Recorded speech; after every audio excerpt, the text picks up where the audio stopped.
Seorang buruh potong ayam ditemukan tewas di tempatnya bekerja di Perumahan Telaga Asri, Desa Serongga, Kecamatan Gianyar, Sabtu sore 3 April sekitar pukul 17 Wita. Diduga remaja asal Jember itu tewas tersengat listrik. Informasi yang berhasil dihimpun di lapangan menyebutkan, sekitar pukul 16:30 Wita, saksi Ni Putu Tata Anggita datang ke lokasi mencari korban Muhamad Ridwan Saputra untuk diajak ke tempat orang tua saksi berjualan. Namun setiba di lokasi, saksi terkejut karena melihat korban tergeletak di tanah dalam posisi tengkurap. Saksi pun membangunkan korban, namun tidak ada respon.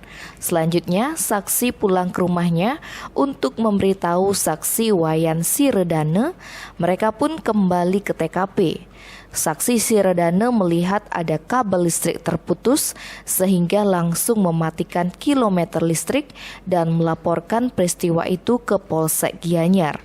Kapolsek Gianyar Kompol I Gusti Ngurah Yudhistira mengatakan setelah mendapatkan laporan pihaknya bersama BPBD Gianyar langsung turun ke TKP untuk melakukan evakuasi.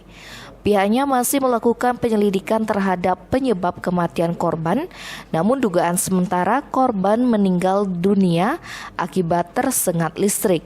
Jenazah korban sudah diambil pihak keluarga untuk dibawa ke kampung halamannya di Jember.